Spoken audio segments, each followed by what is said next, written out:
મોડું થઈ ગયું એટલે ભૂલાઈ ગયું. ફૂટ્યા કે ન ફૂટ્યા?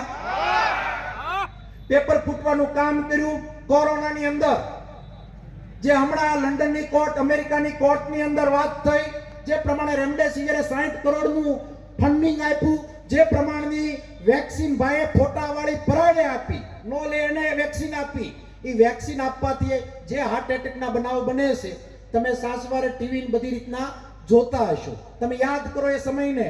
10 વર્ષ પૂર્વે તમે જાઓ તો દિલ્હીની બજારની અંદર બાબા રામદેવ બેઠા હોય. 12 વર્ષ પહેલા તમે જાઓ તો અન્ના હજારે 15 દી હુતા હોય. એક બળાત્કારનો બનાવ બન્યો હતો. આખા દેશને ટીવી મીડિયા મારફત મીણબત્તીઓ લઈને રોડે આ શોકમાં જ બધા આવ્યા હતા. હમણાં 2 દિવસ પહેલા કર્ણાટકના સીએમના પૌત્રનું બહાર આવ્યું.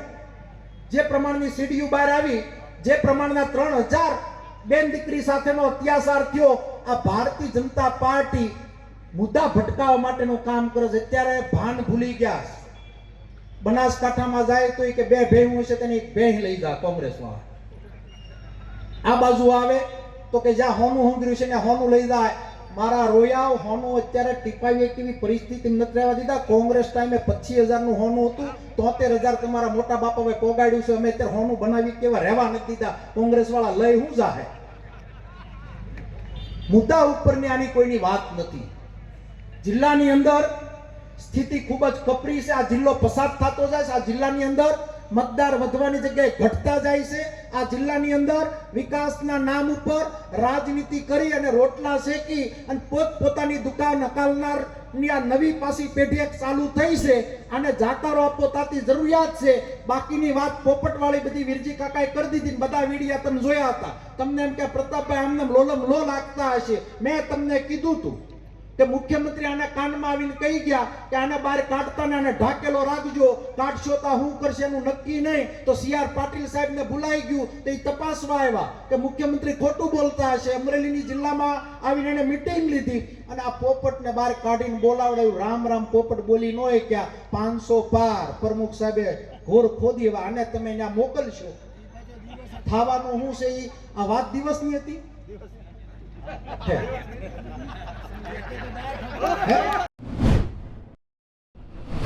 વાત હતી. સવારે મીટિંગ હતી. સવારની મીટિંગ હતી. ખાનની બપોરે 12 વાગે હતી. પણ હમણાં પ્રસારમાં મોડું બહુ થઈ જતું હશે ને એટલે પછી વાંધો આવતો હોય. એવું બની શકે. બને હે ફોન ન થાય.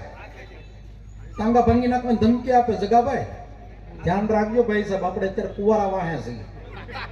હે કેટલામાં હતા? 2095 માં કેશુ બાપા સપનામાં બધા ખેડૂતના આવે છે. મૂર્ખો માણસ કેશુ બાપાની હરખામણી કરે કે કેશુ બાપા ક્યાં, કેશુ બાપા ક્યાં. ભાઈ તું અમારા પટેલ સમાજનું અપમાન હું કામ કરીશું? હે સમાજનું અપમાન તો કરવું રહેવા દો. ચૂંટણીની હાર જીત તો હાલશે. કેશુ બાપા તમારી હરખામણી કરો છો. એક લક્ષણ કઈ સારું હોય તો મને કયો. બાપાની કમ્પેર કરતા પહેલા કાસની હામાં તો ઉભા રહ્યો. 18 કમાના વાકા છે. હે એકાદો સીધો હોય તો કહેતો તો બરાબર છે. 18 વાકા અને પછી પાછા એ આપણી બાપાની હરખામણી કરે. આ તો ઘોર અપમાન આપણા બાપાનું કર્યું છે. આ વિચારવાનો સમય પાકી ગયો. લાંબી વાતો નથી કરવી, સમયની મર્યાદા. તો આપ લોકો વધારે મતદાન કરજો અને કરાવજો. અને મેં કીધું એમ કૌશિકભાઈ પોતે સમજી જાય અને કહવાળાભાઈ તમે સમજી જાજો. આપણે નાની ઉંમરના સહી જેવું વાવશું એટલું લણવાનું આડું આવશે. જે સિલો પાડશો એ સિલે અમે હાલવાની અમારી માનસિક તૈયારી કરી લીધી. આદિ લગી નારાયણભાઈ લગી ભાઈચારાની રાજનીતિ હાલતી હતી. હવે ધાક ધમકીની હાલે. આ તમારો વારો, કાલે અમારો વારો. આમાં કોઈ ગોફડમાં આવ્યા વગરના રહેતા નથી. અને અમે તો સત્તા જોઈ નથી. તમે સત્તા ભોગવી રહ્યા છો. જ્યારે ક્યારેક હેઠેથી સત્તા બતાવી જાય ત્યારે કપરું લાગશે. અમે તો કુવારા વાહે બધું આ કરી રહ્યા છીએ અને માનસિક પૂરેપૂરી તૈયારી છે. જે તમારે પદ્ધતિથી હાલવું હોય પૂરેપૂરી તૈયારી છે. આ તમારા મારફત ઔશિકભાઈ કે કૌશિકભાઈ કે કસવાળા બેયને સોખવટ નામ જોગતો પ્રતાપ દુધાત આદિ લગી કોઈનું નામ નથી લીધું, પણ બે જે ધમકી વાળી વાતો કરે બે નામ જોગતો.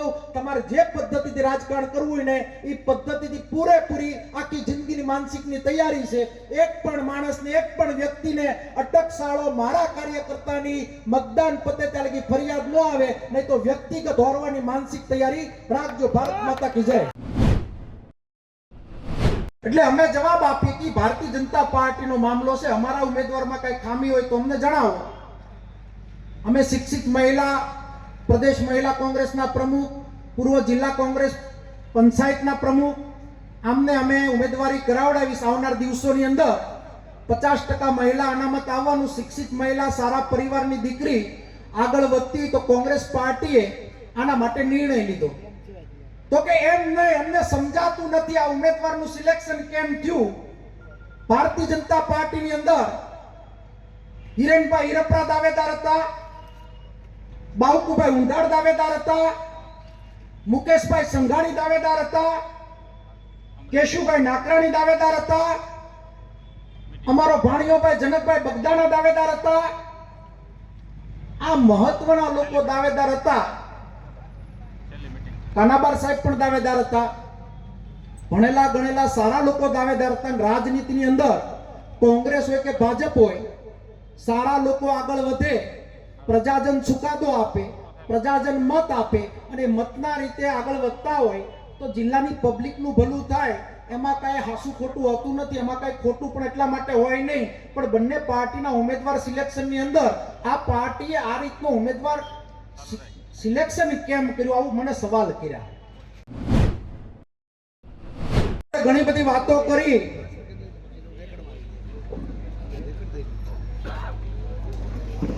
છેલ્લા 25 દિવસથી ઉમેદવારને લઈ જિલ્લા આખાના પ્રવાસની અંદર ગામે ગામ શહેર જ્યાં સુધી પહોંચાય ત્યાં સુધી જવાનો પ્રયત્ન કર્યો અને લોકોને સમજવાનો પ્રયત્ન કર્યો અને અમારા કોંગ્રેસ પાર્ટીના ઉમેદવાર માટે મેં અપીલ કરી. પણ જ્યાં જ્યાં સુધી ગયા, જ્યાં જ્યાં લોકોને મળ્યા, વ્યક્તિગત મળ્યા, બુદ્ધિજીવી લોકોને મળ્યા, સમાજ સેવકને મળ્યા, આ અમરેલી જિલ્લાની જનતાના અને સાથે સાથે ગારિયાધાર ને મહુવા વિસ્તારના આગેવાનોને મળ્યા. એક જ વાતનો પ્રશ્નાર્થ જ્યાં ઉભો થતો હતો અને એક જ વાતનો કસવાટ ઉભો થતો હતો કે અમને સમજાતું નથી આ ભારતીય જનતા પાર્ટીએ આ પ્રકારના ઉમેદવારનું સિલેક્શન કેમ કર્યું. ગામે ગામ જ્યાં દેવાય એવી જગ્યાએ વાત કરી મેં કે કીર્તિદાનનો કમો હતો અને આ ઔશિકનો કમો. આ કમાનું સિલેક્શન એટલા માટે થયું છે, આ જિલ્લાની જનતાને મૂંઝવણમાં એટલા માટે આ લોકોએ મૂકી છે કે આની પાછળ કઈક ગંધ આવે ને એનું સંશોધન મેં કર્યું તો એ ગંધ મને પકડાઈ ગઈ. કારણ કે નાડ પારખવાની મારી આદત છે, સમજવાની મારી આદત છે અને નાડ પારખવામાં અમરેલી જિલ્લાની જનતાના જીવ સાથે ઔશિકે રમવાનું મોટું પાપ કર્યું છે. પાપ એ પ્રકારનું છે કે કોપર કંપની રાજુલામાં આવવાની છે, જે કંપનીને 4 રાજ્યના લોકોએ ના પાડી, જેને અમુક દેશોએ ના પાડી. આ કોપર કંપનીની ભાગીદારી કરવા માટે ઔશિકે આ ધંધો આગ્રોસને જિલ્લાની જનતાને જોખમમાં મૂકી છે. આ વાત સનાતન સત્ય છે અને એના ટેકામાં અમારે કહ વગરના કસવાળાભાઈ જોડાઈ ગયા. 2 જણાએ જિલ્લાની ઘોર ખોદી છે. જનતા એનો જવાબ 7 તારીખે આપવાની છે. 5 વર્ષ માટે આપણે નેતૃત્વ આપતા હોઈએ. આ નેતૃત્વ જિલ્લાને કઈ દિશામાં લઈ જવું છે, કઈ દિશામાં આગળ વધારવું છે. હા, હું ભૂલી ગયો ભાઈ, મારા નારાયણ કાકા દાવેદાર હતા, સાલુ સાંસદ હતા, એને ના તો ન પડાય ને મારે. આ જિલ્લાને કઈ દિશામાં લઈ જવું છે, કઈ દિશામાં તમે મૂકવા માંગો છો. આપણે કોઈ વેવિશવાળ કરવા જાય તો દીકરા દીકરીના વેવિશવાળની અંદર આપણે એના સંસ્કાર જોઈ, આપણે બાયોડેટા જોઈ, બાયોડેટામાં ભણતર જોઈ. આમાં સંસ્કાર નથી દેખાતા, બાયોડેટામાં ભણતર નથી દેખાતું, અને અત્યારે વે વિશ્વાસ દીકરા દીકરી ના થાય, ગૌઢા બાપાને જોઈને કોઈ દીકરી દીકરો આપી દે ખરા? આપે ખરા? હવે ગૌઢા બાપાના નામે મત ગોતવા નીકળ્યા, ભેગું ન થયું, હેઠેથી ધરતી નીકળી ગઈ. એટલે 3 દિવસથી આ રઘવા આ લડાઈ જે પ્રમાણની ભારતીય જનતા પાર્ટીએ છેલ્લા 5 વર્ષમાં આદર્યું છે એની લડાઈ છે. જે પ્રમાણે ભારતીય જનતા પાર્ટીએ દેશની અંદર પરિસ્થિતિ નિર્માણ કરી છે, જે પ્રમાણે ગુજરાતમાં પરિસ્થિતિ નિર્માણ કરી છે, આ લડાઈ એટલા માટે સંઘર્ષ છે કે જેવો માણા એ પ્રમાણે આકે છેલ્લા તમે 3 વર્ષની અંદર ઈડી, સીબીઆઈ, ઇન્કમ ટેક્સ આની ક્યાંય રેડ ભારતીય જનતા પાર્ટી ઘરમાં જોઈ? કે જોઈ? જમવાનું બાકી લાગે છે કે જોઈ? કે જોઈ?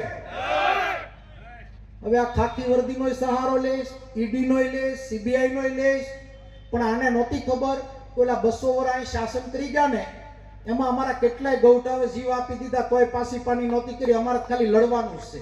તમે અમને ફાંસ્ય નહીં ચડાવી દો, તમે અમને કોઈ ફાંસ્ય નહીં ચડાવી દો. જે પ્રમાણના તમે ઈડી, સીબીઆઈ, બીજું ત્રીજું કરવાના છો એની અમારી સંપૂર્ણ પ્રમાણ માનસિક તૈયારી છે. લોકોના મનની અંદર નિર્ણય લેવાઈ ગયો છે. અહીંયા મોટી સંખ્યામાં તમે પધાર્યા ત્યારે એક એક વ્યક્તિ પોતાની જવાબદારી એટલા માટે સ્વીકારે કે 10 વર્ષ પહેલા સપનું આપણને બતાવ્યું હતું કે ખેડૂતને ડબલ આવક કરશું, મધ્યમ વેપારીને જીએસટી માં સરળીકરણ કરશું, દર વર્ષે 2 કરોડ લોકોને રોજગારી આપશું, 2022 ની અંદર બધાને પાકા મકાન કરશું. આવી 100 પ્રકારની ગેરંટી આપી અને ભાઈ શાસનમાં જ્યારે આવ્યા ત્યારે સૌએ સપના જોઈને મતદાન કર્યું હતું. અહીંયા માં પીરસનારી મોસાળે જમણવાર બધું જ અહીંથી લઈને ભારતીય જનતા પાર્ટીનું દિલ્હી સુધીનું છે. અત્યારે બોલ્યા એમાંનું 50% કરી દે, આપણે ક્યાં એની માના આમ દે ન કરી દે, કરી દે ને ભાઈ. પણ ખેડૂતને પાયમાલ કર્યા. 45 નું ડીઝલ 92 એ પોગાડ્યું. લાફા મારતી એડાવતી હતી ગૃહિણી માટે કે હળતો ગૃહિણીને અન્યાય. યુપીએ સરકારનો 370 નો ગેસનો બાટલો 950 એ પોગાડ્યો. યુવાનોની વાત કરીએ તો બેરોજગારની વાત કરીએ, રોજગારીની તકોની અંદર યુવાન દીકરો એના મા બાપ પેટે પાટા બાંધીને ભણાવે, ભણાવ્યા પછી દીકરો એક્ઝામ આપવા જાય. આ ગુજરાતની અંદર આ વિસ્તારના ધારાસભ્ય પોતાની જાતને બાહુબલી સમજે છે, પોતાની જાતને દબંગ સમજે છે અને લોકોને ફોન કરીને આ અને અમારા કુંડલાના ધારાસભ્ય બે ધમકીઓ ખુલ્લે ખુલ્લી આપે છે, લોકોને મૂંઝવણમાં મૂકે છે.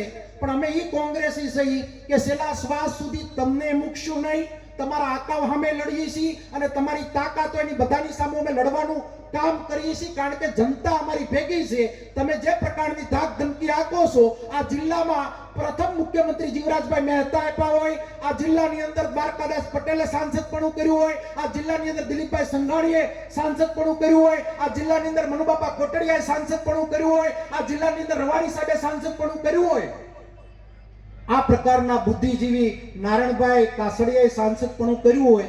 નીચલી કક્ષાનું રાજકારણ ક્યારેય નથી કર્યું. તમે નવો સિલો પાડવા જે જઈ રહ્યા છો, તમે 45 વર્ષના છો, હું 44 વર્ષનો છું.